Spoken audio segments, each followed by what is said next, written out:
This original WSRE presentation is made possible by viewers like you. Thank you.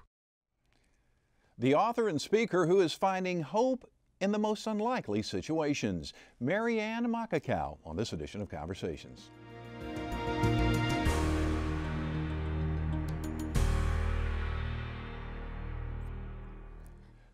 Maryann Makekau's writing career began as a gift. A teacher friend of hers had been diagnosed with cancer and was looking for a way to tell her students. Maryann's written message to her friend would launch what would become known as the Little Pink Book series. Titles like When Your Teacher Has Cancer, When Mom's Cancer Doesn't Go Away, and When Your Grandma Forgets communicate a message of hope and understanding to those being affected by life-changing events. As an Air Force veteran, Maryann is quite familiar with life in the armed forces. That experience would prove quite valuable in writing her Little Patriot series, a couple of books aimed at helping children cope with their mom or dad being deployed. Maryann is also a favored speaker and the founder of Hope Matters. We welcome Maryann Makekau to this edition of Conversations. Thank you so much for joining us. Thanks, Jeff. It's great to be here. What a great story. Tell me about it. I kind of teased it there in the beginning. So you have a friend who's a teacher diagnosed with cancer. Tell me more. Well, we actually had known each other for 25 years prior to her experience with cancer. And throughout all those years that we would sync up with military assignments and spend time together, she saw a gift in me and said, you need to stop writing so much for other people and write a book. You're really good at writing. And I just sort of put it back on the back burner and didn't do much about it. And I finally quit my job in psychometry to sit down and do just that. And my version was to write a big resource guide for families in crisis, only to find that 2 weeks later she would call me with a cancer diagnosis and tell me that she needed a book for the kids in her classroom. That was about all she could get out on the phone. And I said, well, there's a book. We'll find a book for you. And I went on a search, and what I found were books that either talked above the topic or watered it down.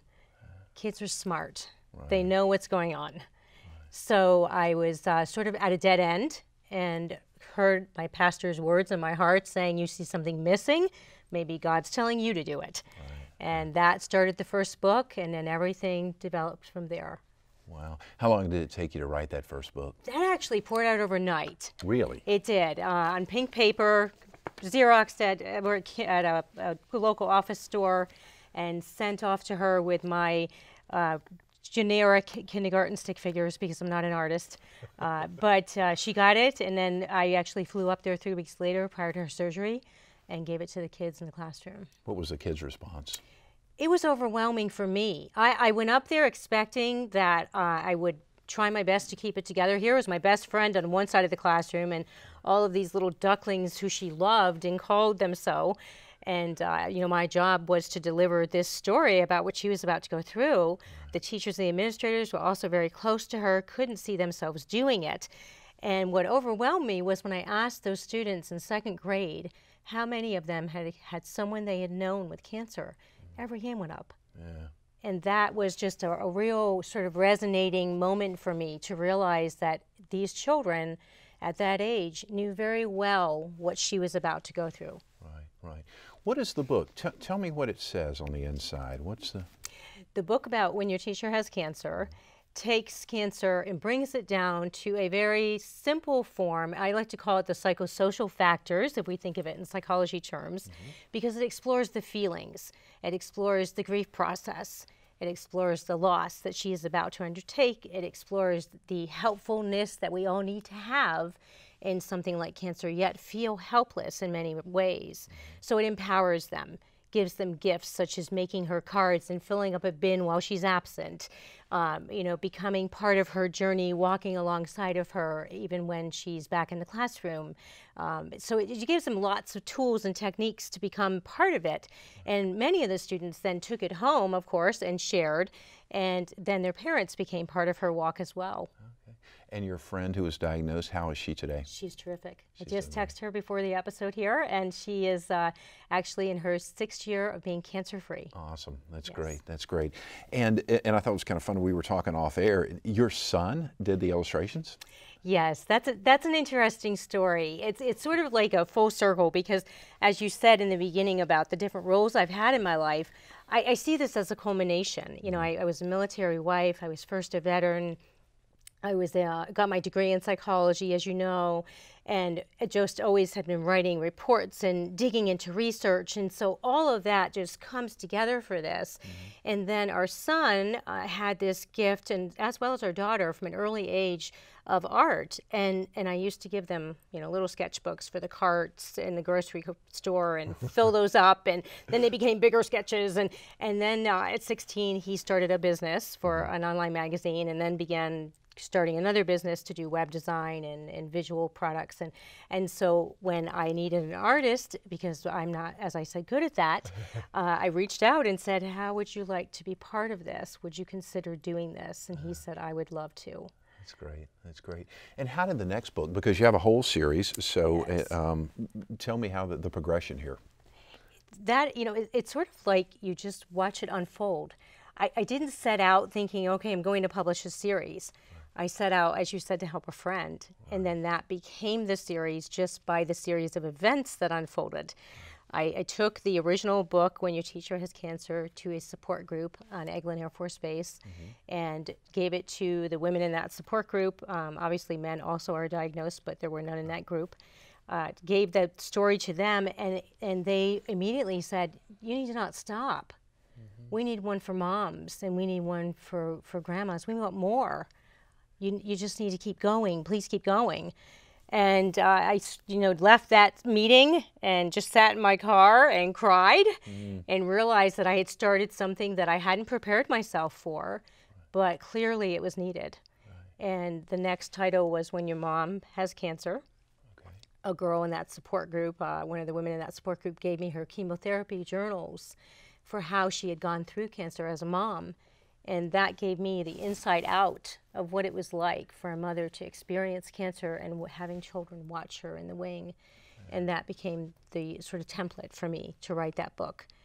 And then as I was putting that book out on Mother's Day that year, we had some phone calls from a family member in Hawaii who was going through cancer the second time. She was actually dying of brain cancer. And the family kept saying, what are we going to do when hospice leaves? How do I take my son through the rest of life? What do I do? What do I say? And each conversation, it weighed a little more heavy. And I finally said, you know, I think I need to tell you what I've been doing. And I shared the books, and I said, I think I missed one. I think I need to write When Mom's Cancer Doesn't Go Away. And he said, could you do it tomorrow? And again, I sat down, poured it out overnight, and sent the draft without the pictures. And they were able to share it before she passed, and really just engulf the fact of what they were about to undertake, you know, saying goodbye to life and turning a new chapter in all of their lives. And bittersweetly, that book has become the bestseller. That was a total unexpected time for me. I've seen that the hospices, the palliative care units at cancer centers, families are picking it up as a way to not only take the children through the grief process, but for adults to be capable of going through the grief process with the children. I think the most profound example of that was getting a letter from a dad in Tennessee who was losing his wife, and his 7-year-old daughter was highlighting the section about what to do during the memorial service, what she could do to help others to be okay that mom had died. When it comes to talking to children about these types of things, what's your advice? My advice is to put yourself right in their shoes. We all have a child tucked inside there. And that's what makes us so afraid to breach those subjects with them, because we feel as though we're not capable or that we don't have the right words. And that's what I love about the simplicity of these books, because at the beginning it's addressed to the adults. At the end it's addressed to the adults. But in the middle it's all about just coming to that child level and being able to talk about things in a simplistic way, but yet a meaningful and a forthright way. Each book in the center has the grief process labeled with the faces that we experience: the happy, the fear, the scared, the angry, the happy even. There's even happiness inside grief. And often we miss that element because we're so thinking we're supposed to be sad, we're supposed to be distraught, but we also can be joyful. And how do we find that happiness? How do we find that? How does one find that? Well, this book talks about memories. It's an affectionate term I use for memories of mom. And if we start to focus on what we have had and what the gifts are that that person has brought to our lives, then we walk away with those forever. They don't go away with the death process. They can still be celebrated for years to come. I did an event with hospice where we did a balloon launch, and each person tied to that something that was significant of a memory of who they had lost, and they took those home and kept those. And so it gives us an ability to celebrate life even afterward. One of the biggest fears children have, and I think probably adults too, is, will I forget what she sounded like? Will I forget what she looked like? And the way that we keep those memories alive is to continue celebrating them. Very interesting. You also moved into the realm of Alzheimer's. Yes. Yeah, and the title of that book is When Grandma Forgets and Helping Children Cope with Alzheimer's. Tell me more about it. That title was, again, not a planned title. I was seeking endorsements for When Mom's Cancer Doesn't Go Away. I approached an author named Bob Dietz who had written Life After Loss. I had read the book, just universal bestseller. I'd read it probably 10 years prior, and it deeply affected my life. His message of the fact that we will revisit old losses as we go through a new loss was an awakening to me. It made me realize why we might feel it even more strongly when we're in the middle of one, because we have an unfinished grief. And so I knew he was a perfect person for When Mom's Cancer Doesn't Go Away. And when I approached him, he wrote back an endorsement and said, I would love it if you would consider writing one like this with these simple stick characters and these messages of hope for when Grandma has Alzheimer's. He said, my wife is a breast cancer survivor. She's in the beginning stages of Alzheimer's, and I would love if you would consider writing that. Well, he had no idea, as he sent me that message, that my own mother had just recently been diagnosed with Alzheimer's. And so I write through the tears on the keyboard, I would be happy to consider that title in collaboration. Let's write it together. You're at a different point with your wife's Alzheimer's than my mother is with her journey. We can bring it together and perhaps create something that will be a work that will affect lives in the right way.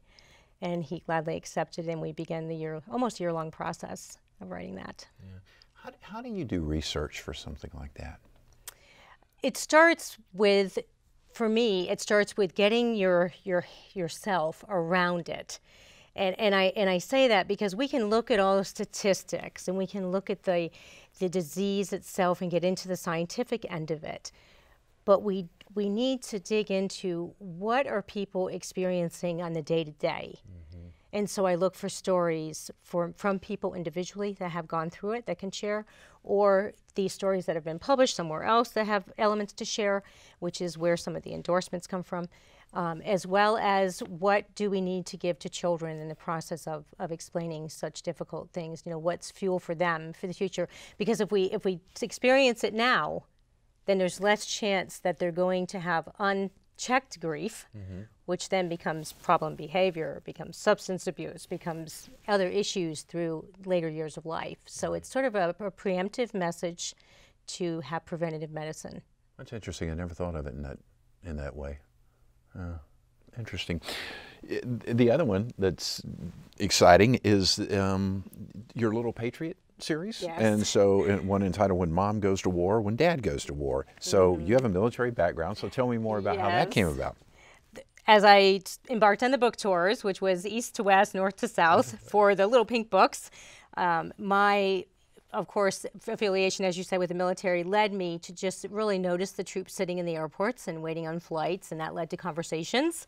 And through those conversations, I learned that their children were experiencing just what I saw in the cancer journey. These children weren't being addressed directly. They were being addressed secondarily to the parent. The deployment was being spoken of in terms of dad or mom, rather than what's going on with you, what's going on with the child. And I saw the void once again. And so decided that we should have a second series for them. And then that led to symposiums and workshops and things to embrace the entire family in that deployment process. And what's some of the advice one will find in this? There's a lot of, as again, like those interesting, simple tools. We have something called a happening board in one of those, and that's just to help facilitate phone calls. One of the most stressful times for deployed members is when they call and they finally get the time to make that call, and now the child's off playing or doing something and they're immersed in it, and they don't really want to check in with the phone call, or they just can't. They can't shift that quickly. And so I suggest a happening board where they can keep notes on the fly of what's going on. So then when dad or mom do call, they've got a checklist of, oh, I wanted to share that, and I wanted to share that. And then they're off doing what they want to do again. And everybody's happy that everybody was able to connect. Neat, neat. So when mom goes to war, or when your dad goes to war. Interesting. Very interesting. What's the most interesting thing you've had a child say to you about these books? You know, they always say... I wish I brought it with me. There's one, when your teacher has cancer, there's a little girl named Lily, and she'll probably be watching this. Lily has become a best friend, and at her age, she's now going into 7th grade. Okay. She was in my friend's 2nd grade class. And I came back the year after Vicky's book to deliver a message for an administrator who had just been diagnosed and be part of a fundraiser they were doing for her care. And I was walking through the hallway with this class, and Lily was walking beside me in the hallway, and she grabbed my shirt, and she had me lean down, and then she said, "You are such a blessing to Miss Kennedy. I love you." And then she gave me this picture, and she painted this big pink ribbon in the middle, and then 2 small ribbons on either side. And then she wrote, "God has big plans for you." Wow. So they just give such profound little messages that are really smart and really clever and really insightful. Wow. Now, you also have an organization called Hope Matters. Yes. What is that? That sort of happened by everything of the books. When I first got all the books on the market, went to our financial planner and discussed where I needed to go next. You know, this was obviously becoming more than a sole proprietorship, just publish a book or two and then sit at home and push it through the internet. Right. So he said, you need an umbrella. What are you going to call this whole thing? And that's where we decided on the organization called Hope Matters, and that became an umbrella for the presentations, for the expositions, for the workshops, for the other areas of advocacy. And you do a lot of blogging on there, correct? I do. And tell me what someone might find on there, because I had a chance to look through it, and you were touching on some very interesting topics, like I think you were kind of talking about like the cute side of Alzheimer's or the funny side. Tell me more about that. We think of these journeys as being depressing, as being hard and difficult, and as being sad, and it's all that. But we also need to find hope inside of them, because if you don't, you're sort of just be sucked into it. And you lose your sense of self, your sense of being able to see a life outside of it. It happens a lot with the journey of Alzheimer's, especially for the caregiver. I call it the dementia hole. We sort of fall down into it and then forget that there's life outside of that. At this point, my mom thinks I'm 12.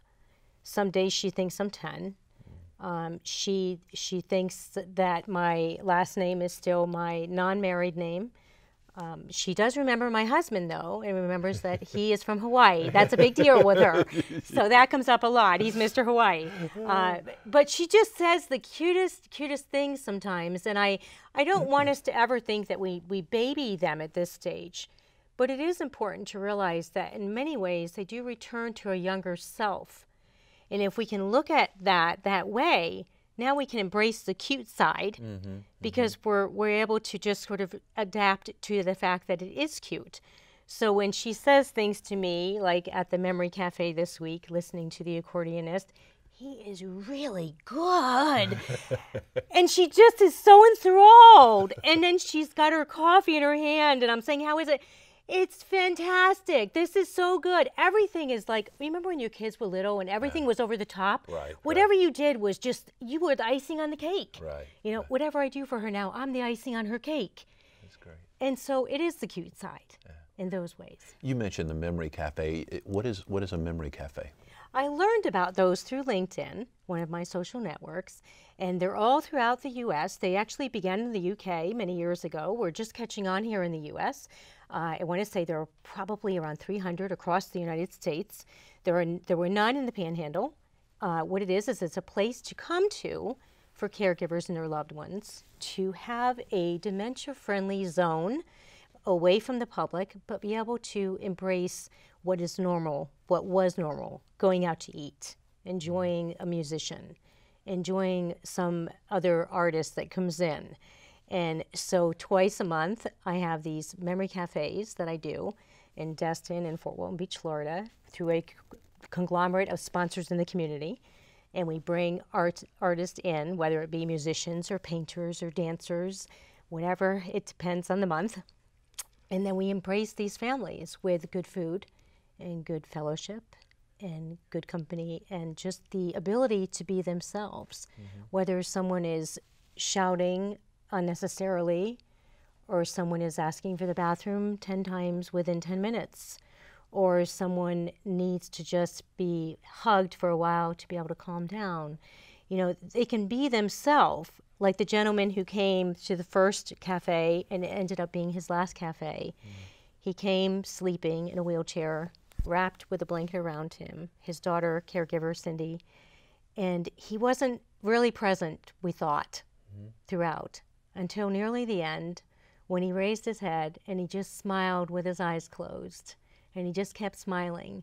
And you could tell that he had heard everything that had been going on. Whether he could tell you or not, he was there. Interesting. What advice do you have for caregivers? Because especially with Alzheimer's, there's so much talk about, I guess for lack of a better term, I'll use the word stress that caregivers go through and challenges that they go through. What kind of advice do you have? I think the best advice, Jeff, is what I do for myself, because we can tell people things, but if you're not living it yourself, then what good is it? So I try to be very honest with people and give them from my own side, living it. I am taking care of both of my parents. My dad does not have Alzheimer's, but he has health issues. Mom is 81, he's 83. Taking care of them is highly energetic and highly consuming. However, I keep myself going with an element of Hope Matters and an element of my work, because you have to, as I said earlier, have something that identifies who you are outside of this journey. So I implore caregivers to have something, even if you're not able to have employment because the caregiving journey is so heavy, have something that identifies who you are outside of this disease. I swim laps daily. Whether you do that, you take a walk, you know, embrace yourself, the mental, physical, spiritual being, so that you don't lose who that person is while you're losing your loved one. I think some people feel guilty if they do that, though. It's tough. Guilt is a constant factor. How do you deal with that? Pray. Find a use for it. The more we're helping someone else, the less we can focus on our own sadness, our own state of pity party. One of the ways to get through grief is to let it come out. There are days that I will come home when it's been a bad day, that mom was just really not able to communicate on a particular day. The words become what we call the verbal salad. They're all jumbled together and you can't make out anything she's saying. And I'll come home and I'll just lay my head down and I'll have my crying storm for 10 minutes. And I even tell moms, and when your mom has cancer, set the timer, cry out the storm for 10 minutes. Because once you let it out, now you can go on with new strength and new ability to see hope in the horizon, because you're not bottling up what was bringing you down. What's your future look like? What do you want to do? Are there more books in you? Where do you go from here? There are more books, but I'm not quite ready to do that right now. I've often had a list of people contact me and say, "Oh, you should do one for autism, and you should do one for," and I politely write back and say, if I get to that on my plate, I will first do the research, and if no one has done it, if it's not already a resource, I'll be glad to look into it. Because we have such a plethora on the internet, and everywhere there is to buy a resource, that it's possible people are just missing the fact that someone's already done it. I'm not wanting to duplicate, I'm wanting to complement. So my idea is to take what I've done already and to give it a new vessel, give it a new path to do new things with. One of the things we have coming up is to do a crowd rise campaign with an organization in North Carolina called Little Pink Houses of Hope. They give beach retreats to women going through cancer and their families. I learned about them a few years back. My heart has been on that for a while, wanting to do something for them. So we're going to do a MedStarter campaign to give 100 copies of When Your Mom Has Cancer to all of the women that attend that retreat. So I'm looking forward to more sort of national outreach with the advocacy efforts. Yeah, I mentioned too that you know, not only do you write, but you're also a speaker. What's that like? I bet you have a good time speaking because you like people. I do. I have, it's as much fun as it is emotional. I've learned to give myself a little respite after the event because it's so emotionally charged that you need downtime afterward. But it's something that I come away fueled with new insights and new ideas and just a newness for life, really. Some of the conferences have included mammography conferences where I've had women come up to me sort of in a line afterward with tears and saying, my mother went through this and nobody talked about it. It just was a secret. And I felt shame because no one talked about it. I thought it must be my fault. I must have done something wrong. Thank you for showing me I didn't do anything wrong. Yeah. And these were women that were in their 40s. And so it was such a testimony of what I'm trying to do in a preventative way that if we address it now, boldly but yet gently, we can help people heal in the moment rather than taking it through years. Fascinating. You have been quite busy and obviously you're making a big impact. Maryann Makekau and the books, the Little Pink Book series, talking about, oh goodness, when Grandma Forgets, and of course the books we were talking about with cancer, when your teacher has cancer, when mom's cancer doesn't go away, and of course we also talked about the Patriot series, when your dad goes to war, when your mom goes to war. Very nice collection. Thank you. What a pleasure to meet you. Thank you. Pleasure to meet you, Jeff. Best of luck to you. Thanks. Best of luck to you. Maryann Makekau out there making a difference. By the way, her website is becausehopematters.com. And you can see many more of our conversations online at WSRE.org/conversations, as well as YouTube and Facebook. I'm Jeff Weeks. Thank you so very much for watching. I hope you enjoyed the broadcast. Take great care of yourself, and we'll see you soon.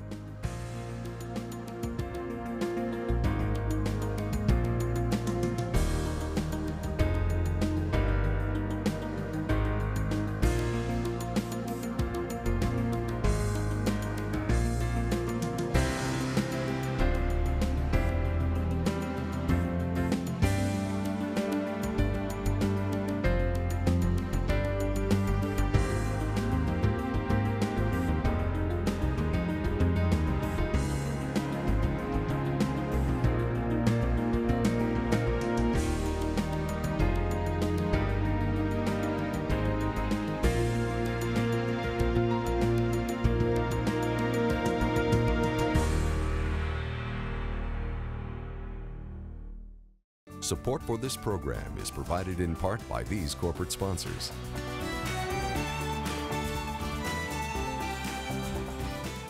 And by viewers like you.